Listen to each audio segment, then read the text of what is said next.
Plusieurs organisations non gouvernementales basées à Goma et à Gisenyi ont réuni les jeunes du Rwanda et de la République démocratique du Congo à l'occasion de la Journée internationale de la paix, célébrée le 21 septembre de chaque année. D'autres jeunes de Goma, réunis au sein du mouvement Trop c'est trop, ont manifesté pacifiquement pour réclamer la paix et la bonne gouvernance en RDC. Ils ont été dispersés par la police. Une personne a été grièvement blessée par balle et 6 jeunes ont été arrêtés par la police. Les détails depuis Goma avec notre correspondant Primo Pascal Roudaïgua. Des ateliers d'expression artistique ont été organisés à Goma et à Gisenyi pour permettre aux jeunes d'exprimer leurs idées par rapport à la paix. Maître Jackson Batumike est du Club des jeunes pour la vie en République démocratique du Congo. Les jeunes, en tant que portion la plus importante de la population, devraient être impliqués dans le processus de la consolidation de la paix entre nos deux pays. C'est la raison pour laquelle, en tant que jeunes et leaders des jeunes, on a pensé qu'on pouvait échanger entre jeunes sur les valeurs de paix à développer pour que l'on sauvegarde toujours la convivialité entre nos des communautés. Les organisateurs de cette activité contribuent depuis longtemps au dialogue dans les pays des Grands Lacs pour établir une paix durable et ils invitent les jeunes à s'abstenir des actes de violence. Rose Bagwire est une jeune fille de Gisenyi au Rwanda. Nous sommes la force et l'espoir du pays. C'est à nous de régler nos problèmes. Il ne faut pas aller chercher des solutions, c'est nous la solution. Et que la paix ne soit pas seulement une salutation, Bugira, Mahoro, Salam Aleikum, non, que ce soit aussi une solution pour nos problèmes. Il faut qu'ils comprennent cela. Pendant les ateliers, les jeunes ont exprimé leur vœu de travailler pour un avenir sans guerre, sans discrimination et sans être manipulés par les personnes qui veulent diviser les peuples au lieu de les unir. Jean Twahirwa de la commission justice et paix de Nyundo au Rwanda. Goma Gisenyi, nous sommes ensemble. Vouloir ou pas, on ne va pas changer nos frontières. On est toujours ensemble. Un voisin doit cohabiter avec son voisin. Et les gens de Goma viendront à Gisenyi chercher à manger ou vice versa. Qu'on nous laisse circuler librement et qu'on échange. Je crois qu'en échangeant, on va gagner beaucoup de choses au lieu de perdre. Les organisateurs de cette activité invitent aussi les autorités à s'assumer que les droits humains sont respectés et à travailler sincèrement pour garantir aux populations une vie meilleure dans un environnement de paix. Maître Jackson Batumike. Nous leur demandons de prendre l'exemple de la jeunesse, parce que toute affaire cessante, ils devraient arrêter les violences et engager un dialogue sincère pour régler pacifiquement tous les conflits qu'il y a dans la région. D'autres jeunes de Goma étaient dans la rue vendredi passé pour commémorer la journée internationale de la paix en exigeant la bonne gouvernance en République démocratique du Congo. 6 d'entre eux étaient arrêtés par la police, ensuite relâchés après 24 heures. Goma, Primo Pascal Roudaïgua, La Voix de l'Amérique. Le ministre congolais des Mines, Martin Kabwelolu, a eu des entretiens la semaine dernière à la Chambre de commerce des États-Unis, ici à Washington. Il est venu promouvoir le potentiel économique de son pays et encourager les investissements américains. Au micro de Timothée Donangmai, écoutons le ministre Martin Kabwelolu. En prélude de la conférence que nous allons organiser au pays, à Lubumbashi, sur l'éthique sur le climat des affaires. Alors, j'ai profité de cela pour annoncer à la Chambre du commerce, à tous les investisseurs des États-Unis, que le Congo, donc la RDC, est sur une très très bonne piste de pouvoir accueillir tous les investisseurs de toutes les nationalités, y compris les Américains, à venir chez nous, surtout dans les mines, le secteur que je conduis moi-même, et puis aussi à faire entendre la voix de la RDC à tout le monde que la RDC est agressée par le Rwanda et que cette agression nous empêche de faire le développement que nous voulons faire. Le Congo connaît des problèmes au niveau des infrastructures qui jouent un rôle essentiel dans le développement économique. Quelle est la situation aujourd'hui ? La situation des infrastructures est en train d'évoluer positivement. Il y a des routes qui se construisent. C'est pour ça que d'ailleurs dans le secteur des mines, lorsque nous signons des contrats, nous faisons un projet minier et à côté un projet d'infrastructure. C'est pour ça que nous sommes confiants que les infrastructures au niveau des routes sont en train d'évoluer positivement. On peut déjà relier Kinshasa à la province du Bas-Congo, à la province de Kasaï. Dernièrement, ici, il y a des gens qui ont fait Kinshasa-Lubumbashi par route. Au nord-est, nous avons déjà relié Goma, Beni, Butembo et Kisangani. Bon, le problème reste au centre et à l'ouest avec la province de l'Équateur. Les infrastructures hôtelières sont en train d'être faites, surtout avec la francophonie qui arrive maintenant. Les hôtels sont en train de se refaire. Lorsque vous arrivez à Kinshasa, il y a un boom immobilier qui est très visible. Donc, il y a beaucoup de développement, beaucoup de choses qui avancent au Congo. Qu'en est-il de la production d'électricité qui est bien en deçà du grand potentiel de la RDC? Oui, l'électricité, c'est le grand problème qui va nous freiner. C'est pour ça d'ailleurs que je suis là. Il faudra que les investisseurs en électricité se pointent au Congo. Nous sommes au ministère des Mines très en avance, mais l'électricité nous bloque un peu. Nous avons besoin des investisseurs en électricité. Nous avons le grand Inga qui peut donner du courant à toute l'Afrique, mais à une partie des autres continents. C'est notre cri maintenant de détresse actuellement, c'est l'électricité. Il faut que les investisseurs viennent. Martin Kaboué-Loulou, ministre congolais des Mines, interrogé ici à Washington par Timothée Donangmai. Je m'appelle Félicien, je suis en Bujumaï, au Kassai-Oriental. Ce qui nous préoccupe tous, c'est la situation sécuritaire au niveau de la province, avec le colonel Chibango, les dissidents de l'armée, donc des FARDC, ce qui a fait que les militaires soient déployés dans beaucoup de coins de la province, et cela occasionne l'insécurité. Il y a des coins où la population a carrément fui et elle s'est réfugiée en forêt. Ce qui fait que la population ne s'est pas vaguée à ses occupations normales et la population a perdu ses biens parce que aussi longtemps qu'elle vit en forêt, les chèvres, les poules qui sont restées au village, bon, là vous comprenez que c'est la proie des militaires. C'est vrai que les autorités de la province ont essayé de calmer la population pour dire à cette dernière que la présence des militaires ne pouvait pas les inquiéter, etc. Mais comme la population sait que chaque fois qu'il y a des attroupements comme ça des militaires, il y a toujours des tracasseries parce qu'un peu comme vous le savez, nos militaires ne sont pas correctement payés et ça pose un problème. Donc, ils doivent se débrouiller auprès de la population, etc. Ce qui fait que la population se sent alors plus en insécurité qu'en sécurité.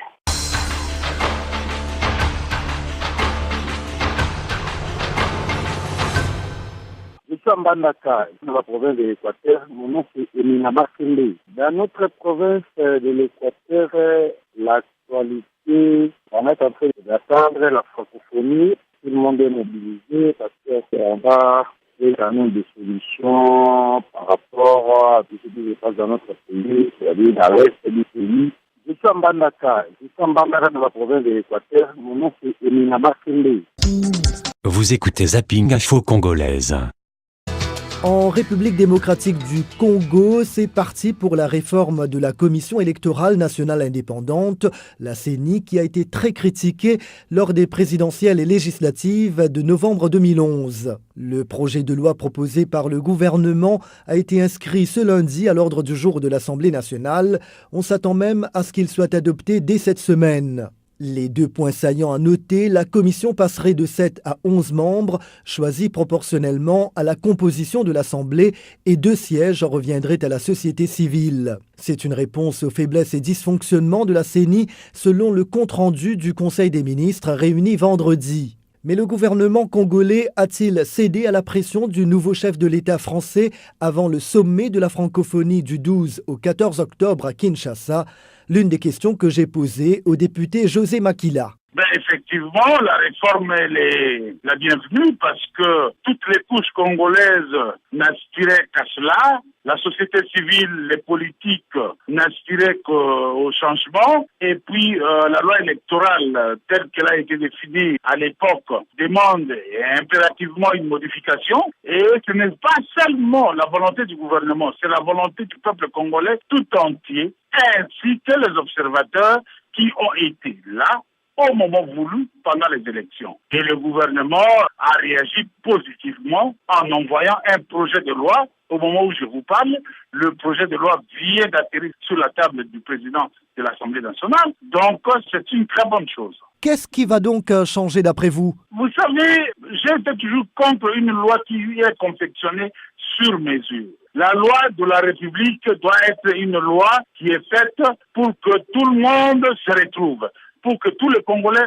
se retrouvent. Et au jour d'aujourd'hui, le gouvernement a compris. Je vais prendre un exemple. Le gouvernement demande qu'on puisse élargir le bureau jusqu'à 11 membres et qu'il y ait une plénière du bureau. C'est tout à fait normal. Et il faut qu'il y ait l'intégration de la société civile, qui est une très bonne chose. Nous allons examiner la loi, nous allons apporter des amendements sur cette loi, quitte à nous de rendre cette loi viable par rapport à la vie nationale. Apparemment, 2 sièges parmi les 11 reviendraient à la société civile? Ça, c'est une proposition du gouvernement, mais nous allons en débattre au niveau du Parlement. De toutes les façons, le dernier mot revient au Parlement. Le gouvernement a proposé, a donné un projet de loi. C'est à nous maintenant de ratifier, de voter cette loi avec des amendements que nous avons au niveau du Parlement. Donc, nous n'allons pas nous livrer maintenant à l'exercice, ça sera au nombre de combien ou ceci. Nous n'allons pas nous livrer à l'exercice de quantifier le nombre de la société civile. Nous allons débattre au niveau du Parlement, mais nous sommes sûrs que déjà le geste posé par le gouvernement est un geste positif et ça, nous devons l'accepter. Est-ce que le gouvernement congolais a en quelque sorte cédé à la pression parce qu'on sait qu'avant de confirmer sa venue au sommet de la francophonie du 12 au 14 octobre, le président français François Hollande a fait une déclaration à ce sujet. Et donc, est-ce que la réforme de la CENI est une des conditions posées pour cette visite ? Je ne crois pas que ça devrait être une pression parce qu'avant qu'on y aille en vacances parlementaires, nous avions écouté les animateurs de la CENI. Nous avions fait des recommandations. Et dans ces recommandations, il y avait 9 recommandations. Et dans ces recommandations, nous avions parlé de la loi organique de la CENI. Donc, nous en avions parlé avant même que le président Hollande en parle. Donc, c'est un problème congolo-congolais. Aujourd'hui, parler que c'est une pression, non, moi je suis un nationaliste. Je pense que le Parlement avait levé une option et le Parlement congolais est responsable. Je pense, à mon humble avis, que les recommandations faites par le Parlement sont suivies par le gouvernement. Le député José Makila, également président de l'Alliance des travaillistes congolais pour le développement. Nous restons en RDC pour la rubrique quotidienne des 100 citoyens journalistes, un de ces témoignages. Olivier Soumaïdi Kingombe, citoyen journaliste de l'ICACI en République démocratique du Congo, dans la province du Katanga, à la partie sud. Ici à l'ICACI, l'actualité reste dominée surtout par le manque d'eau potable, les problèmes de l'énergie électrique. Chaque matin, nous voyons comme ça des mamans et des jeunes filles se promenant avec des bidons, ça et là, pour aller chercher l'eau potable. Et cette situation date de plus ou moins 2 mois. Et à ce qui concerne l'énergie électrique, nous baignons toujours dans des délestages et des coupures exagérées. Là aussi, il y a la population de la commune de Panda. Panda, c'est une cité gécamine. Il y a les ententes entre la population de cette commune et les agents de la SNEL. Soit disant que la SNEL faisait augmenter leur facture de 1000 francs après chaque mois.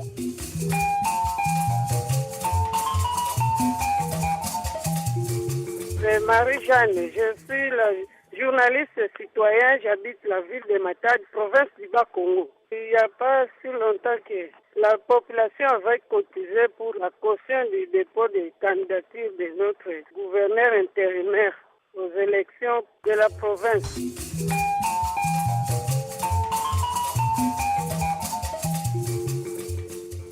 Joseph Mikombe, citoyen journaliste à Kananga, Kassai occidental. Comme actualité ici, il y a eu un accident de train. Les passagers clandestins ont l'habitude de démonter au-dessus du train marchandise qui allait à 200 km d'ici. Alors, un passager a été bousculé par un autre passager. Il est tombé directement. La jambe a été coupée sur place et il est dans un état critique. En plus de cela, l'autre actualité, il y a eu une suspension des activités scolaires parce que les enseignants réclament le respect de toutes les promesses faites par le gouvernement qui n'ont pas été tenues jusque-là. Leur mémorandum n'a pas été respecté. Vous écoutez Zapping Info Congolaise. La sécurité de leurs civils. N'enterrons pas cette promesse. Je pense notamment à ce qui se produit dans la République démocratique du Congo, où les civils sont les principales victimes des affrontements et où les ingérences doivent cesser et le plus rapidement possible. François Hollande évoquait à l'instant les violences en République démocratique du Congo. Ces violences, il en sera à nouveau question demain à New York. Les présidents congolais et rwandais vont se retrouver autour d'une même table. Oui, lors d'une réunion sur la situation dans l'est de la RDC et plus largement dans la région des Grands Lacs. Les deux hommes se sont déjà exprimés à la tribune hier, mais aucun n'a évoqué ces violences et les accusations d'ingérence qui pèsent sur Kigali. Et tant que le rôle du Rwanda ne sera pas précisé, l'Union européenne a décidé de suspendre tout nouveau projet d'aide au gouvernement rwandais. Les projets en cours ne sont pas interrompus, mais les enveloppes prévues restent bloquées, comme l'explique Michael Mann, le porte-parole du service diplomatique européen. Il s'agit de plusieurs dizaines de millions d'euros. C'est un somme important. Nous espérons avoir un peu de clarté sur cette question. Alors, on est en train d'avoir un dialogue avec le Rwanda et on espère pouvoir avoir un peu de clarté bientôt. Madame Ashton a rencontré le ministre des Affaires étrangères du Rwanda récemment à Bruxelles et lui a dit qu'il faut qu'il y a pas seulement des bons mots, mais aussi des actes de la part de Rwanda pour aider la procédure de paix dans l'est du Congo. C'est ça que nous attendons. Vous écoutez Zapping Info Congolaise. Kinshasa, c'est demain que les députés nationaux commenceront à examiner les propositions de refonte de la CENI. Le gouvernement propose que le nombre des membres de cette commission électorale nationale indépendante passe de 7 à 11, dont 2 sièges à la société civile. Pour citer notre confrère Le Potentiel, toutes les parties, gouvernement, Assemblée nationale, société civile et CENI, ne semblent pas avoir la même compréhension sur la question, d'où la polémique autour d'une réponse au dysfonctionnement observé lors des scrutins du 28 novembre 2011 pour les uns et d'une dissolution de l'Assemblée issue de ces élections pour les autres. J'ai demandé au député UDPS Serge Mayamba ce qu'il pensait des chances d'approbation du projet. Bon, vous savez, compte tenu de toutes les critiques qui sont faites du fonctionnement de la CENI, nous estimons qu'il faut doter à cette institution des organes et des hommes qui doivent lui permettre de travailler en tant qu'institution d'appui à la citoyenneté. L'institution fonctionne dans des conditions d'indépendance et d'impartialité voulues pour permettre au processus électoral à venir de s'organiser comme en offrant toutes les garanties de sécurité à toutes les parties qui vont s'impliquer dans le dit processus. Le gouvernement propose un bureau composé de 11 membres avec seulement 2 délégués de la Commission nationale électorale indépendante. Et puis le gouvernement parle également de la désignation des membres au rata de la représentation des forces politiques au sein de l'Assemblée nationale. Donc là, il y a lieu de craindre qu'il y ait également cette prépondérance de la classe politique qui actuellement risque d'étouffer les actions de l'opposition et de la société civile. Alors, l'autre point évoqué par Le Potentiel, la dissolution de l'Assemblée issue de ces élections, est-ce que vous pensez que ça a une chance aussi d'aboutir ?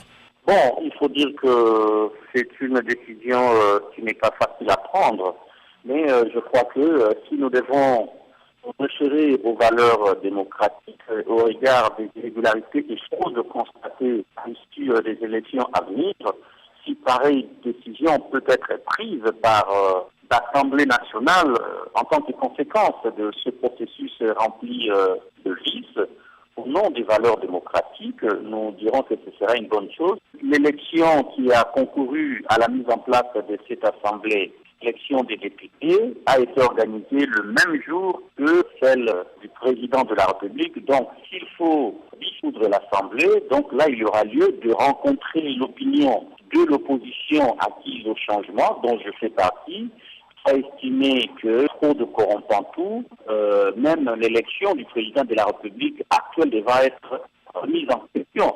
Donc là, il va se poser problématique de ce que nous appelons actuellement chez nous la vérité des urnes. C'était de Kinshasa, le député UDPS Serge Mayamba. Vous écoutez Zapping Info Congolaise. d'octobre. L'Union européenne décide de suspendre tout nouveau projet d'aide au gouvernement rwandais en attendant que soient clarifiées les allégations sur le soutien du Rwanda aux rebelles dans l'est de la République démocratique du Congo. L'ONU et Kinshasa aussi accusent Kigali qui dément de soutenir le M23. Alors l'Union européenne décide de retarder ses décisions sur des aides budgétaires supplémentaires versées directement au gouvernement rwandais, mais l'UE n'interrompt pas pour autant ces projets en cours qui ont pour but d'aider les plus pauvres. Je vous propose d'écouter Michael Mann, porte-parole du service diplomatique européen. On a vu, comme tout le monde, le rapport des groupes d'experts sur un éventuel soutien du groupe M23. Et jusqu'au moment où il y a un peu de clarté dans cette question et des explications du côté rwandais, on a décidé de reporter des décisions sur un soutien budgétaire additionnel qui serait alors payé directement au gouvernement. Entre-temps, on n'interrompt pas les projets en cours qui sont là pour aider les pauvres. Alors, il y a une différence à faire entre le report de certaines décisions pour l'aide budgétaire pour le gouvernement et le fait que nous continuons à verser les aides directes aux pauvres dans le pays. Le contact continue, on est en train d'avoir un dialogue avec le Rwanda et on espère pouvoir avoir un peu de clarté bientôt. Alors, qu'est-ce que vous attendez comme clarté de la part du gouvernement rwandais? Pas seulement des bons mots, mais aussi des actes de la part de Rwanda pour aider la procédure de paix dans l'est du Congo. C'est ça que nous attendons. On veut des actes de la part du Rwanda. C'était Michael Mann, porte-parole du service diplomatique européen. Il était interrogé par Boniface Vignon. Vous écoutez Zapping Info Congolaise. À Kinshasa, capitale de la RDC, les députés débutent ce mercredi l'examen des propositions de refonte de la CENI, la Commission électorale nationale indépendante.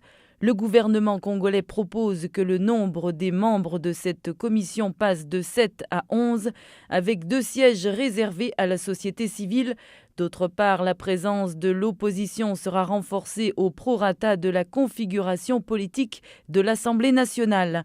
Pour de nombreux observateurs, les propositions présentées ne manquent pas d'intérêt, mais doivent être complétées par un meilleur contrôle financier et une réforme de la Cour suprême de justice, qui a fait preuve de lacunes lors du contentieux électoral de novembre 2011. En outre, le Parlement doit se pencher sur le sort du président de la CENI, Daniel Ngoï Mulunda, un proche du président Kabila contesté par l'opposition qui veut son départ depuis les dernières élections. Idrissa Seydoudia a demandé au député UDPS Serge Mayamba ce qu'il pensait des chances d'approbation du projet du gouvernement. Compte tenu de toutes les critiques qui sont faites du fonctionnement de la CENI, nous estimons qu'il faut doter à cette institution des organes et des hommes qui doivent lui permettre de travailler en tant qu'institution d'appui à la citoyenneté.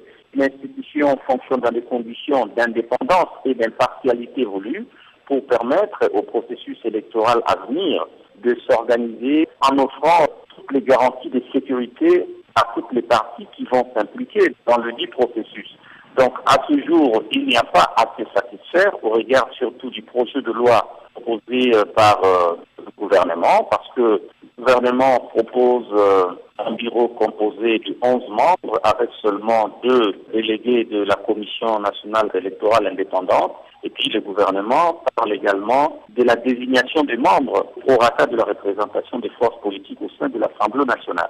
Donc là, il y a lieu de craindre qu'il y ait également cette prépondérance de la classe politique qui actuellement risque d'étouffer les actions de l'opposition et de la société civile. Alors, l'autre point évoqué par le potentiel, la dissolution de l'Assemblée issue de ces élections, est-ce que vous pensez que ça a une chance aussi d'aboutir? Bon, il faut dire que c'est une décision qui n'est pas facile à prendre, mais je crois que si nous devons référer aux valeurs démocratiques au regard des irrégularités et fraudes constatées à l'issue des élections à venir, si pareille décision peut être prise par l'Assemblée nationale en tant que conséquence de ce processus rempli de vices, au nom des valeurs démocratiques, nous dirons que ce serait une bonne chose, mais à condition bien sûr que l'on puisse corriger avec la mise en place d'une commission électorale nationale indépendante qui sera vraiment différente de l'actuelle, aussi bien dans sa composition que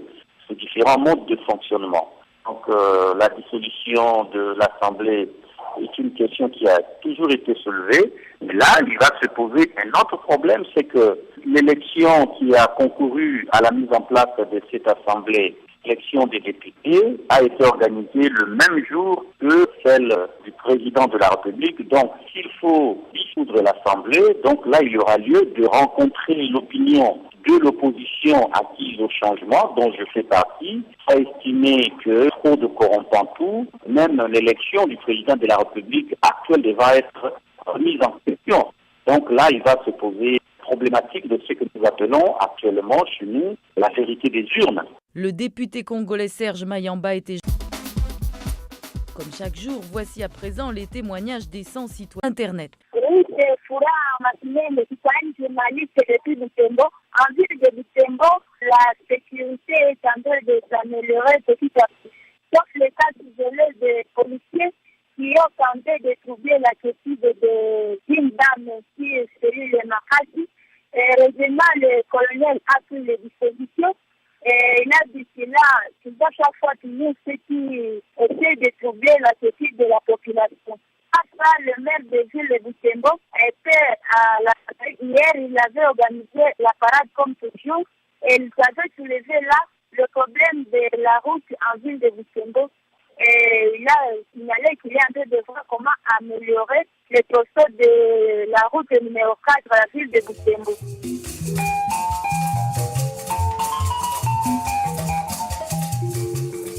C'est Dieudonné, journaliste de la Voix de l'Amérique.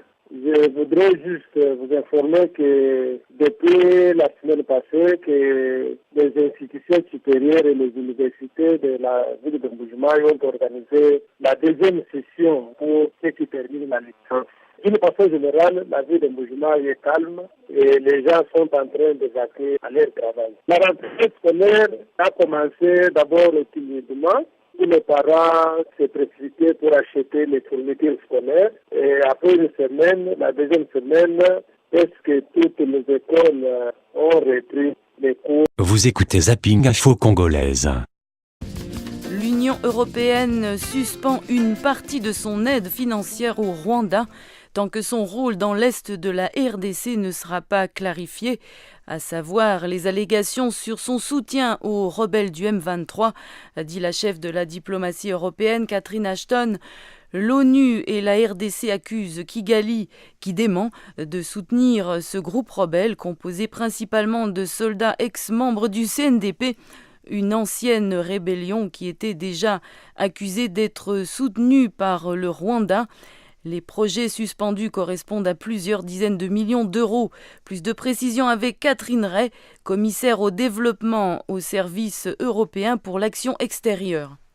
L'Union européenne n'arrête pas l'aide au Rwanda. Je voudrais le dire très clairement. Nous continuons nos programmes d'aide à la coopération au Rwanda qui sont actuellement en cours. Je veux souligner que le Rwanda fait partie des quelques pays qui ont déjà atteint les objectifs du millénaire pour le développement, des pays qui sont extrêmement actifs dans le développement et la lutte contre la pauvreté. Et donc pour cela, l'Union européenne est tout à fait satisfaite de la politique de développement du Rwanda et de ses efforts et de sa politique dans ce domaine. Donc ce qui a été annoncé hier, c'est que nous retardons des décisions pour un soutien additionnel en matière de soutien budgétaire qui sont actuellement dans les tuyaux, en attendant la clarification du rôle du Rwanda et son engagement constructif dans la recherche de solutions dans la situation actuelle dans la région. Alors vous êtes justement actuellement à New York, à l'Assemblée générale de l'ONU. Alors est-ce que vous avez rencontré justement des officiels du Rwanda? Est-ce que vous avez discuté de ces questions? Le commissaire Piebalgs que je représente n'a pas rencontré les Rwandais lors de l'Assemblée générale des Nations unies. Demain, en revanche, a lieu une réunion à laquelle l'Union européenne participe sur la région des Grands Lacs. Et donc, lors de cette réunion, j'imagine évidemment que ce sujet sera soulevé. Quand vous demandez des clarifications, vous attendez à quel type de clarification à propos de la situation dans l'est de la RDC? Écoutez, en fait, on prend évidemment très au sérieux les allégations qui sont contenues dans un rapport du groupe d'experts des Nations Unies. On attend du Rwanda qu'il agisse de manière constructive, à la fois évidemment dans les mots, mais aussi dans les actes, pour trouver une solution pacifique et durable dans l'est du Congo. Un exemple qu'on salue, c'est le rôle du Rwanda dans la réactivation et l'extension d'un mécanisme de vérification conjointe aux frontières entre le Congo et le Rwanda, qui a commencé le 14 septembre. C'est par exemple une première étape constructive pour rétablir des relations de confiance entre les deux pays. Donc c'est ce type d'engagement et d'action qui nous intéresse. Catherine Ray, commissaire au développement au service européen pour l'action extérieure, nous parlait de New York. Vous écoutez Zapping Info Congolaise. Vive tension dans le sud Kivu, en RDC, entre la chefferie des Burundais et celle des Bafoureiro, située dans la localité d'Ouvira. Les guerriers Maï-Maï attaquent régulièrement les Congolais kirundophones établis de longue date en RDC pour les pousser à retourner au Burundi en vue d'occuper leurs terres, dénoncent certains observateurs. Plus de 600 personnes de la chefferie des Burundais ont fui les combats et sont arrivées au Burundi depuis samedi dernier. Un reportage du correspondant de La Voix de l'Amérique au Burundi, Eric Manirakiza. Tout commence avec l'assassinat du roi des Barundi, Kinyoni. C'était il y a 5 mois, explique Shelia Gahungu Muriro, conseiller financier du nouveau Mwami, Kinyoni 3. Ils ont commencé par tuer le Mwami et pour le moment, tout le monde vit dans une peur. Nous nous attendons tous à une mort. Selon le conseiller du roi, ils sont taxés d'étrangers et sont sommés de retourner au Burundi, leur pays d'origine. Ils sont venus de la chefferie de Bafouler pour venir nous attaquer ici. Ils étaient entre 500 et 1000 personnes. Ils sont venus attaquer le seul petit village de Mutarouri. C'est le village qui est considéré comme le village royal, le siège de notre royaume. La cause n'est rien autre que nous sommes les Barundi. Nos voisins nous taxent d'étrangers, nous accusent d'étrangers. Donc, ils ne veulent pas entendre que nous sommes Congolais comme eux. Au-dessus de ça, ils disent que nous n'avons pas droit d'avoir un territoire dans un pays qui n'est pas autre que le Burundi. En réalité, cette chefferie des Burundais existe depuis des millénaires et s'est plutôt retrouvée en dehors du territoire burundais dans les années 1885, après le traçage de nouvelles frontières en Afrique, déclare le conseiller financier du roi, Kinyoni 3. C'est depuis le partage de l'Afrique que nos aïeux, nos grands-parents se sont retrouvés entre les limites du Congo. Mais avant cela, personne n'ignore que ici, c'est les Mwami, les Bami burundais ou les Bami Barundi. Ce conflit a entraîné des départs vers le Burundi. Plus de 600 personnes, essentiellement femmes et enfants, séjournent dans la province de Cibitoke au Burundi. Cette femme témoigne. Nous tous, nous sommes nés sous le règne de Ndabagoye et Kinyoni. Les Maïmaï ont envahi le centre où vivent les Burundais et commencent à battre les Burundais jusqu'à ce que nous fuyions en empruntant des directions différentes. Nous avons dû fuir. Nos maris sont restés au Congo. Les militaires gouvernementaux ont essayé d'assainir ce climat, mais sans succès. Les conseils des forces de l'ordre de la MONUC n'ont pas également été entendus. Et le combat à coups de bâton et de pierres s'est observé entre les FDLR, les Maïmaï contre les Burundais civils. Nous nous demandons que la paix pour pouvoir regagner nos ménages. Ce mercredi, le gouverneur du Sud Kivu a réuni tous les Bami de sa province pour tenter d'assainir les relations entre les deux chefferies en conflit. La chefferie des Bafoureiro serait jalouse de la bonne organisation administrative de la chefferie des Burundais, riche en agriculture et élevage. Eric Manirakiza, Bujumbura, La Voix de l'Amérique. Et comme chaque jour, voici à présent les témoignages des 100 citoyens journalistes en RDC. La Voix de l'Amérique s'associe à ce projet pour donner la parole aux Congolais. Retrouvez leurs messages, photos et vidéos sur notre site internet. Oui, c'est Olivier Soumaïdi Kingomé, citoyen journaliste de l'ICACI en République démocratique du Congo dans la province du Katanga, partie sud. L'actualité c'était infrastructure, la réhabilitation des grandes avenues de la place par deux grandes entreprises. Il y a l'entreprise Gulco et l'entreprise Grexet, c'est l'entreprise chinoise.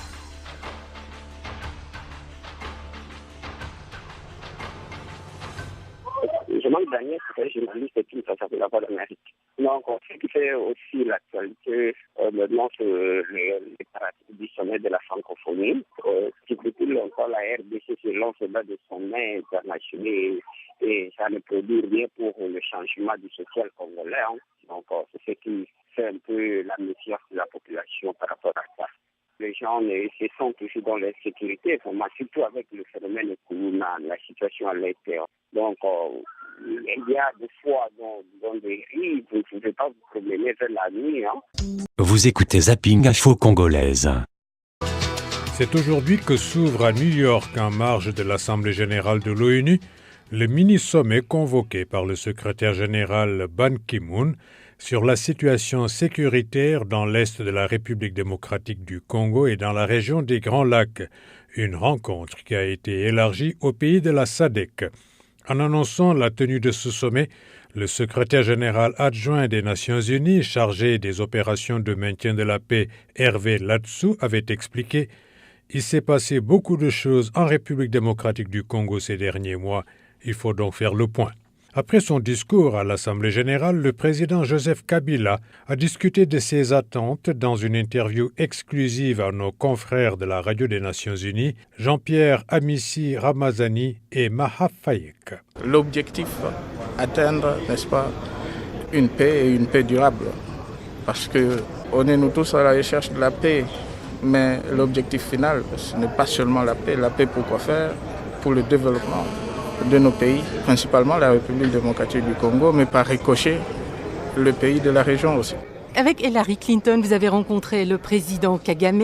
Est-ce que c'est un pas vers la bonne direction? Et surtout, les discours sur la relation de la RDC avec le Rwanda sont très contrastés. Quel est l'état de la relation actuelle de la RDC avec le Rwanda, notamment après cette rencontre avec Hillary Clinton et à la veille de la conférence? La vérité, elle est têtue. La vérité, c'est qu'on n'a pas de bonnes relations avec nos voisins, le Rwanda. L'idée, c'est de recommencer à travailler pour qu'on ait de bonnes relations, de bons voisinages entre les deux pays. Mais pour le moment, ce n'est pas le cas. Vous êtes optimiste par rapport à cette conférence sur les Grands Lacs? Je ne sais pas, on verra bien. Qu'est-ce qui serait acceptable pour vous, Monsieur Kabila? Qu'est-ce qui serait acceptable, pas seulement pour moi, mais pour le peuple congolais. C'est une paix juste. Une paix juste entre le pays de la région, pas seulement le Rwanda, mais tous les pays de la région. Et moi, je suis content parce que aujourd'hui, la République démocratique du Congo a de très bonnes relations avec presque tous les pays de la région. On a 9 voisins, sauf un seul pays. Alors, ce qui sera acceptable pour moi et le peuple congolais, c'est une paix durable pour nous tous. Le président Joseph Kabila de la RDC au micro de nos confrères de la Radio des Nations Unies, Jean-Pierre Amissi Ramazani et Maha Fayek.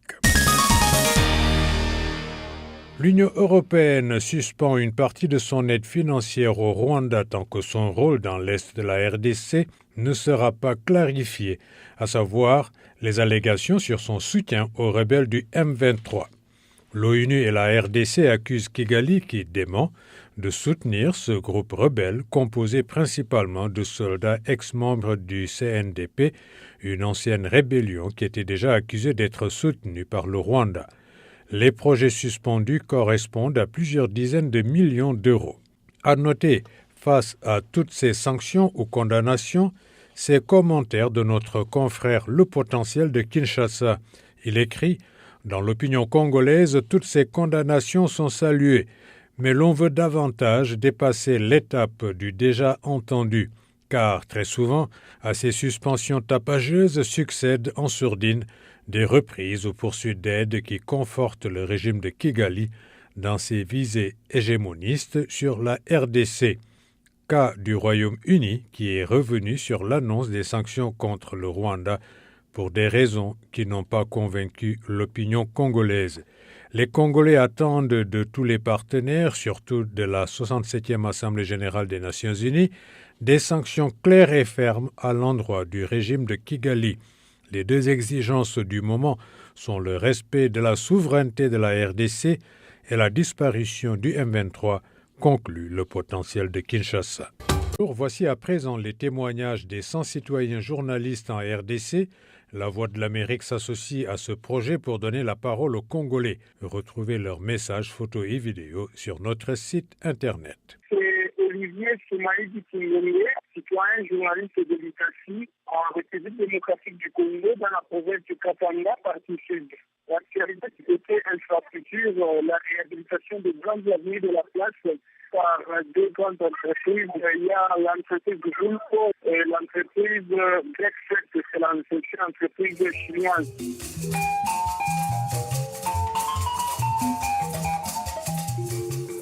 Je m'en Daniel, journaliste qui s'appelle de la Voix de l'Amérique. Donc, ce qui fait aussi l'actualité, maintenant, c'est les pratiques du sommet de la francophonie. Depuis longtemps, la RDC se lance dans des sommets internationaux et ça ne produit rien pour le changement du social congolais. C'est ce qui fait un peu la méfiance de la population par rapport à ça. Les gens se sentent toujours dans l'insécurité, surtout avec le phénomène Koulouna, la situation à l'intérieur. Il y a des fois dans des rives, vous ne pouvez pas vous promener vers la nuit. Vous écoutez Zapping Info Congolaise.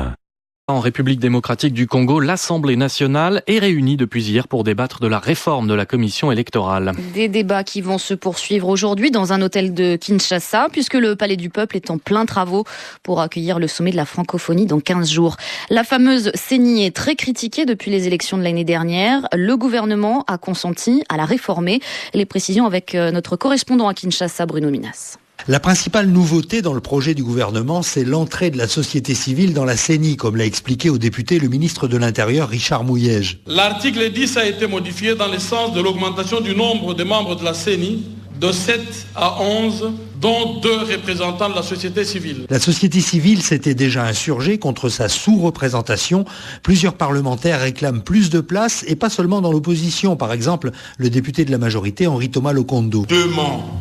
Je trouve qu'elle mérite un peu plus, parce que c'est elle qui doit normalement être le propriétaire de cette institution. Le débat, c'est l'indépendance de la CENI. Faut-il qu'elle soit autonome ou bien sous surveillance, comme le demande l'élu d'opposition José Makila? Je crois qu'il est temps de mettre fin au système d'un bureau de la CENI trop autonome et trop libre dans ses actions. Il lui faut un organe qui le contrôle de l'intérieur. C'est là le problème, personne ne fait confiance à personne. Le député MLC Jean-Lucien Mboussa rêve d'un modèle normal sans avoir besoin de CENI. Nous devons nous placer dans la perspective des États classiques où les élections sont organisées par le ministère de l'Intérieur. Mais on n'en est pas là, reconnaît-il. Les débats se poursuivent et ne soyons pas pressés, ajoute un autre député. On n'est pas obligé, dit-il, de finir avant le sommet de la francophonie.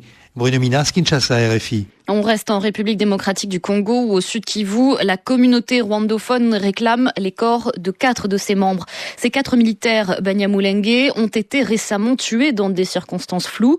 Ils étaient suspectés de complicité avec la rébellion du M23 et aujourd'hui l'armée congolaise ne semble pas disposée à restituer leurs dépouilles. Les familles soupçonnent des cas d'exécution sommaire. Les explications de Kamanda Wakamanda Muzembe. Les 4 combattants ex-CNDP avaient intégré l'armée régulière en 2009. Il y a quelques jours, ils avaient été arrêtés dans la contrée de Walungu, en tenue de cantonnier. Suspectés de vouloir faire défection afin de rejoindre le M23 dans le Nord Kivu, ces militaires devaient être conduits à Bukavu pour y être présentés devant la justice militaire. Et c'est en cours de route que l'irréparable s'était produit. Exécution sommaire, affirment les parents des victimes qui réclament la restitution des corps. Question de les enterrer dans des cimetières familiales, peut-être aussi demander une autopsie afin de vérifier les allégations de l'armée. Selon le colonel Delphin Kaimbi, commandant des opérations dans le Sud Kivu, les 4 militaires avaient été abattus alors qu'ils tentaient de fuir à 10 km de l'endroit où ils avaient été arrêtés. Le colonel Delphin Kaimbi se dit également prêt à conduire les familles sur place. Mais quant à l'exhumation des corps, l'officier dit que ce n'est pas de la compétence de l'armée et que cela relève de la justice. Kamanda ou à Kamanda Muzembe, Kinshasa, RFI. Vous écoutez Zapping Info Congolaise. Réunion de haut niveau à l'ONU aujourd'hui sur la situation dans l'Est de la RDC avec la participation des présidents congolais Joseph Kabila et rwandais Paul Kagame. En ouvrant les travaux, le secrétaire général de l'ONU a rappelé les enjeux de la rencontre. Timothy Donangme. Ban Ki-moon a réitéré l'objectif commun de mettre un terme aux souffrances causées par la crise de l'Est de la RDC. Il a dénoncé les exactions du M23 et d'autres groupes armés, de même que l'exploitation illégale des ressources minières de cette région. The sovereignty and territorial integrity of the DRC is inviolable. La souveraineté et l'intégrité territoriale de la RDC sont inviolables et doivent être respectées par tous les voisins de la RDC. Il n'y a pas de solution militaire à cette crise. Nous devons envisager des options concrètes pour une solution pacifique basée sur un meilleur dialogue et un renforcement de l'intégration. Ban Ki-moon a encouragé la conférence internationale des pays de la région des Grands Lacs à poursuivre son action concernant notamment l'exploitation des ressources naturelles, le retour des réfugiés et l'intégration régionale.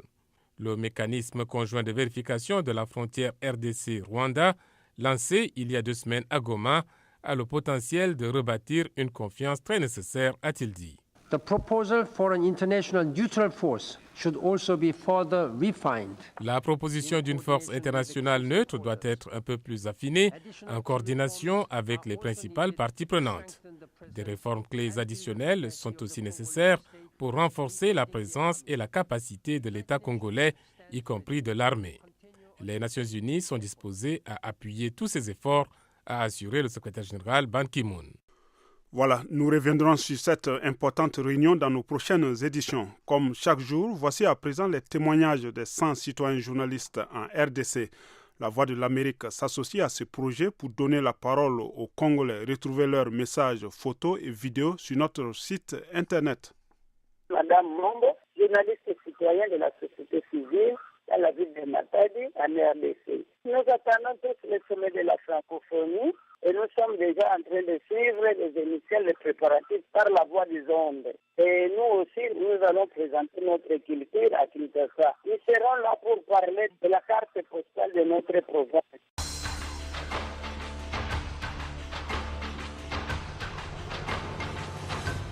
À Kasumbalika, alors que tout le monde est dans la psychothéorie à Kasumbalika village, Bernard Mukunda, jeune homme âgé de plus de 30 ans, s'était arrêté pour proclamation de tombe. Jeune homme marié, cultivateur et praticien, a été arrêté avec la croix qui est sur la tombe d'un enfant enterré depuis le 27 août 2012 au cimetière de Kasumbalika village. Selon la femme de l'accusé, Bernard Mukunda est jeune homme aux pratiques féticheuses. Et la dame Judith Mwassa a renseigné que son époux est un voleur et elle ne doute pas qu'il soit féticheur. Pour l'instant, Bernard Mukunda est gardé au sous-commissariat de la police à Kasumbalika village, le parquet secondaire de Kasumbalika se prépare pour fixer l'affaire au tribunal. Vous écoutez Zapping Info Congolaise. La réunion de haut niveau tant attendue sur la situation à l'est de la République démocratique du Congo a donc eu lieu ce jeudi matin à New York en marge des travaux de la 67e session de l'Assemblée générale des Nations unies. Une rencontre à huis clos rehaussée de la présence des présidents Joseph Kabila de la RDC, Paul Kagame du Rwanda et Sata de la Zambie. Le tout en présence des représentants de la Conférence internationale sur la région des Grands Lacs, de l'Union africaine, de l'Union européenne ainsi que des pays membres de la SADC. Jean-Pierre Amissi Ramazani. Ouvrant cette réunion de haut niveau, le secrétaire général des Nations Unies a souligné l'importance que revêt cet événement pour la RDC et particulièrement pour l'est de ce pays. Votre présence le montre. Vous soutenez les efforts que déploie la conférence internationale sur la région des Grands Lacs afin de briser une fois pour toutes l'engrenage de la violence dans l'est de la République démocratique du Congo. Ban Ki-moon s'est dit profondément affecté par des rapports faisant état de violations de droits de l'homme commises par les mutins du mouvement du M23 au Nord Kivu. Ces atrocités doivent cesser et les responsables des violations de droits de l'homme doivent être traduits en justice, a-t-il martelé. Selon Ban Ki-moon, la souveraineté et l'intégrité territoriale de la République démocratique du Congo sont inviolables et doivent être pleinement respectées par les États voisins. L'Organisation des Nations Unies fournira tout l'appui possible dans ce domaine. Quelques heures avant la tenue de cette réunion sur la RDC, Elio Di Rupo, le Premier ministre belge, avait déclaré devant l'Assemblée générale que la recrudescence de la violence et la rébellion du M23 sont une grande préoccupation pour son pays. La Belgique appelle les pays de la région à intensifier leurs efforts pour résoudre les causes profondes de l'instabilité dans la région, des propos explicités au micro de la radio des Nations Unies. J'ai dit plusieurs choses. J'ai dit qu'on doit arrêter de soutenir les mutins. J'ai dit que la République du Congo doit améliorer, doit se réformer, notamment avec l'armée et la police, pour que le territoire puisse être sous contrôle partout. Et je pense aussi qu'il faut un contact direct entre les deux présidents. D'une manière très claire, la MONUSCO n'a pas failli. D'abord, l'ONU, dans le monde entier, accomplit un travail absolument gigantesque. Et heureusement que nous avons l'ONU. Deux, nous intervenons de deux manières. Nous avons une assistance, coopération au développement et nous avons une action diplomatique. La Belgique, son ministre des Affaires étrangères, ne cesse d'avoir des contacts et de tenter de rapprocher des points de vue. Ce n'est pas visible à l'extérieur, mais on ne désespère pas qu'à un moment donné, on puisse mettre ensemble les pays concernés et donc les responsables de ces pays. Vous écoutez Zapping Info Congolaise. Par le mini-sommet sur l'Afrique des Grands Lacs élargi à la SADC en marge de l'Assemblée générale de l'ONU hier à New York. Concernant la situation dans l'est de la RDC, le Rwanda a une fois de plus rejeté les allégations selon lesquelles il appuie les rebelles du M23. Le secrétaire général de l'ONU Ban Ki-moon a appelé de son côté à la fin de tout soutien étranger à ces rebelles. Les précisions de Morgane Guiriec. Lors de la réunion à huis clos d'hier, le secrétaire général Ban Ki-moon a dit que le M23 est en train de consolider son contrôle sur des zones de la province congolaise du Nord Kivu.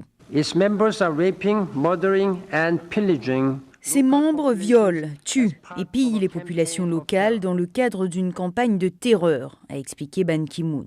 Le secrétaire général de l'ONU a saisi l'occasion pour appeler les voisins de la RDC à respecter les résolutions onusiennes interdisant toute ingérence externe. I'm very concerned about continuing reports of external support for the M23. Je suis très préoccupé par les informations continues sur le soutien extérieur au M23. J'appelle tous ceux qui en sont responsables de mettre un terme à cette assistance déstabilisante. La souveraineté et l'intégrité territoriale de la RDC sont inviolables et doivent être entièrement respectées par tous les voisins de la RDC, a déclaré Ban Ki-moon. Un rapport de l'ONU datant de juin a accusé les responsables rwandais de la défense d'appuyer le M23, poussant les États-Unis et les autres pays européens à suspendre leur assistance militaire au Rwanda. Dans une déclaration écrite à l'issue de la réunion d'hier à l'ONU, le gouvernement rwandais a de nouveau rejeté ces allégations. Il a fait savoir que la résolution de la crise sera impossible si la communauté internationale continue de définir le problème de manière erronée. La déclaration, qui cite le président Paul Kagame, qualifie de troublant le degré auquel la communauté internationale se focalise sur le M23 aux dépens de défis plus étendus. La déclaration avertit externaliser la crise, effectivement, absout ceux qui en sont les responsables. Le gouvernement rwandais affirme dans ce même document que les nombreux groupes armés en RDC résultent d'une réalité historique complexe, de longue date. Aussi distinguer un groupe parmi tant d'autres est une fuite en avant par rapport aux problèmes réels, estime-t-il. À la question de savoir si le président Paul Kagame a répondu aux allégations contre son pays lors de la réunion à huis clos d'hier, le chef des opérations de Médecins de la Paix de l'ONU, Hervé Latsous, a dit qu'il ne lui revient pas de se prononcer à ce sujet.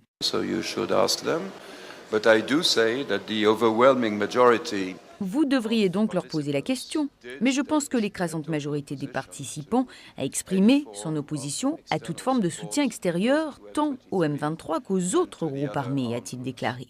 La réunion d'hier n'a pas abouti à un communiqué conjoint sur la crise dans l'est de la RDC. Un échec que le ministre britannique chargé de l'Afrique, Mark Simmons, a qualifié de profondément regrettable. Londres voulait un document qui non seulement diagnostique correctement les racines de la crise d'aujourd'hui, mais aussi explique comment toutes les parties peuvent travailler pour y mettre fin.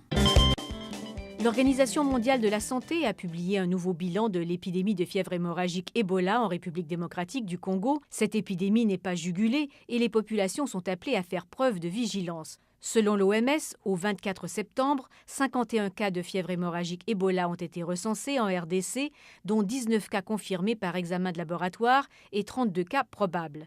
Le bilan est de 20 décès, dont 7 confirmés, victimes de fièvre Ebola, et 13 cas probables. Les cas ont été recensés dans les zones de santé d'Iziro et de Viadana, toutes deux situées dans la province orientale du Haut-Uélé. Actuellement, 28 cas sont considérés comme suspects et des enquêtes sont en cours. Le ministère de la Santé de la RDC poursuit sa collaboration avec ses partenaires, l'Organisation mondiale de la santé, l'ONG Médecins sans frontières, la Fédération internationale de la Croix-Rouge et du Croissant-Rouge, l'Agence des États-Unis pour le développement international, le Centre de contrôle et de prévention des maladies aux États-Unis et l'UNICEF. Les responsables tentent toujours d'identifier toutes les voies de transmission possibles de la maladie et de prendre les mesures appropriées pour interrompre la transmission et mettre fin à l'épidémie. Fadela Chaïb, porte-parole de l'OMS, revient sur les symptômes de la maladie. Ebola est une maladie virulente et très transmissible. Elle se transmet par le sang, le sperme, en fait tous les fluides corporels. Ebola se passe souvent dans les villages très reculés, dans le centre et l'ouest, en particulier près des zones tropicales, parce que nous savons que les primates, les singes, les gorilles, sont souvent les porteurs du virus qu'ils transmettent à l'homme. Les symptômes sont souvent, par exemple, la fièvre et dans les cas les plus graves, des hémorragies. Il y a également beaucoup de fatigue. Les gens se plaignent d'avoir mal aux muscles. Il y a des migraines, on a mal à la tête, on a des problèmes pour respirer. Et puis souvent, les gens vomissent, des diarrhées.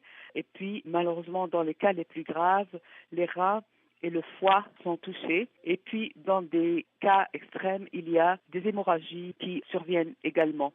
Il n'y a malheureusement pas de traitement contre l'Ebola. On essaie de traiter les symptômes, mais la maladie n'a pas encore de vaccin. Pourquoi assiste-t-on de temps en temps à la résurgence de cette maladie dans des pays de l'Afrique centrale ? Sa source est animale et elle touche l'homme à travers les primates.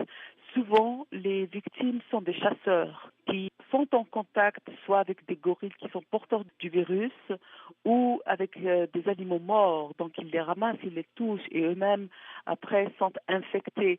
Ça touche, comme je l'ai dit, les régions tropicales de l'Afrique et c'est certainement dans cette région du monde que le virus est abrité. Mais beaucoup d'études restent à faire pour essayer vraiment de comprendre cette maladie. C'est une maladie sérieuse, c'est malheureusement souvent fatal, mais on a quand même des connaissances qui restent à compléter pour comprendre où se trouve le réservoir naturel de cette maladie et surtout, on doit travailler sur un vaccin. Fadela Chaïb, porte-parole de l'OMS, au micro de Jacques Aristide. Vous écoutez Zapping Info Congolaise. Le communiqué final n'a donc été publié à l'issue de la rencontre entre Paul Kagame et Joseph Kabila, rencontre en marge de l'Assemblée générale des Nations unies. Une rencontre surtout symbolique hier, mais qui ne semble pas avoir fait beaucoup avancer les choses. Le président congolais a réaffirmé que son pays était victime d'ingérence, sans jamais mentionner le Rwanda. Et son homologue rwandais a demandé que son pays ne soit pas le bouc émissaire de la crise qui secoue l'Est de la République démocratique du Congo. La réunion s'est tenue à huis clos hier à New York, mais Karim Lebourg a pu interroger certains participants à la sortie. Le mérite de cette réunion est d'avoir rassemblé Paul Kagame et Joseph Kabila dans la même salle. Encouragés par Ban Ki-moon, les deux hommes se sont longuement serré la main, un geste symbolique pour une réunion que la ministre rwandaise Louise Mushikiwabo juge positive. On est voisins, on est frères, nous sommes dans une région qui a une histoire difficile. Nous avons fait la guerre, mais nous avons fait la paix aussi. Et c'est pour ça qu'on est ici aujourd'hui en train de donner notre contribution. Sur le fond, 3 heures de débat à huis clos n'ont pas permis d'avancer réelles. Paul Kagame a quitté la salle au bout de 45 minutes. Le ministre belge Didier Reynders regrette le refus du Rwanda de signer une déclaration conjointe. Ce que démontre cette réunion, c'est qu'il y a encore beaucoup de travail à réaliser. En clair, je n'ai pas bien compris cette opposition du Rwanda à quelques éléments du communiqué. Il s'agissait de condamner très clairement des individus au sein de la rébellion, du M23, et de refuser tout soutien externe, sans mentionner explicitement un État. On aurait pu aller dans cette voie, cela aurait donné un meilleur signal. Joseph Kabila a demandé le déploiement d'une force neutre entre la RDC et le Rwanda. L'ONU envisage d'utiliser des drones de surveillance sur cette frontière. Karim Lebourg, New York RFI. Vous écoutez Zapping Info Congolaise. La situation dans l'Est de la RDC a fait l'objet d'une réunion de haut niveau hier à New York, en présence du président congolais Joseph Kabila et de son homologue rwandais Paul Kagame. À cette occasion, le secrétaire général a appelé au respect de la souveraineté de la RDC et à l'arrêt de tout soutien aux groupes armés, dont le M23, qui opèrent dans l'est du pays. Pour une réaction, Timothée Donangmai a joint à New York le ministre des Affaires étrangères de la RDC, Raymond Chibanda. La réunion a donné l'occasion aux différents États invités, ainsi qu'aux organisations régionales qui étaient invitées également, de donner leur opinion sur la situation qui prévaut sur le terrain et ce qu'ils pensent de la voie pour régler ce problème. La République démocratique du Congo se réjouit de constater qu'à l'exception du Rwanda, tous les pays présents et toutes les organisations qui étaient présentes à cette réunion ont été unanimes pour condamner le M23 ainsi que l'action néfaste qu'il mène dans la province du Nord Kivu, pour demander que le M23 cesse immédiatement son action militaire et ses actions anticonstitutionnelles, que tous ils ont condamné tout soutien extérieur au M23, certains citant nommément le Rwanda, que tous ont dit qu'ils trouvent convaincantes, crédibles, les preuves données par le groupe des experts des Nations Unies quant à l'implication de ce pays voisin dans la détérioration de la situation sécuritaire et humanitaire dans la province du Nord Kivu, et qu'ils ont accueilli favorablement l'idée de la mise sur pied d'une force internationale neutre et invité le secrétariat de la conférence internationale sur la région des Grands Lacs, la Commission de l'Union africaine et le secrétariat des Nations Unies à travailler ensemble pour voir comment rendre rapidement opérationnelle cette force internationale neutre. Certains pensent que cette situation de l'Est de votre pays ne peut être résolue qu'à travers un dialogue sincère entre la RDC et le Rwanda. Qu'en dites-vous? Le dialogue est une des voies. C'est peut-être même la voie la meilleure, la plus efficace, la moins onéreuse. Mais vous l'avez bien dit, vous avez parlé de dialogue sincère. Le dialogue ne peut pas produire de résultats s'il n'y a pas de sincérité, s'il n'y a pas de bonne volonté, s'il n'y a pas de bonne foi. Et le dialogue, nous ajoutons, doit se faire dans le respect de la loi internationale, dans le respect des principes et des valeurs qui fondent la cohabitation pacifique entre les États. Ce type de dialogue-là, nous y sommes ouverts. Mais il est important que l'autre partie fasse preuve de bonne volonté et de bonne foi. Le ministre des Affaires étrangères de la RDC, Raymond Chibanda, nous parlait de New York. En dépit de nos efforts, nous n'avons pas été en mesure d'obtenir une réaction de la délégation rwandaise à l'ONU. Et nous restons en RDC pour les témoignages des 100 citoyens journalistes. La VOA s'associe à ce projet pour donner la parole aux Congolais. Retrouvez leurs messages photos et vidéos sur notre page Facebook et sur notre site Internet. Albert Ouyadiboué, citoyen journaliste VOA à Kananga. L'actualité pour le moment à Kananga est marquée par la publication et lancement officiel de l'INDI, suppression des barrières sur toutes les parties de la province. La province est marquée par plusieurs barrières sur les voies publiques et cela pose sérieusement de l'insécurité et série au sein de la population. Avec la publication de cette INDI, la population espère que la série va diminuer.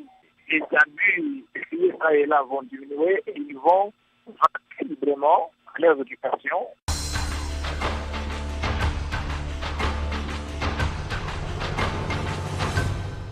Kiavanga, citoyen journaliste Matadi dans la province du Bas-Congo. L'actualité, c'est la remise officielle de lot de matériel de sensibilisation contre la lutte de l'épidémie de choléra par l'ONG Médecins Afrique. Parce que, comme vous le savez, la province a été touchée les mois passés par l'épidémie de choléra. C'est là la mission de l'ONG, un lot de matériel contenant des panneaux de publicité qu'on va mettre à l'entrée tout comme à la sortie de la ville pour essayer un peu d'indiquer ou de sensibiliser les gens en ce qui concerne l'hygiène, comment ils doivent se comporter pour protéger le choléra.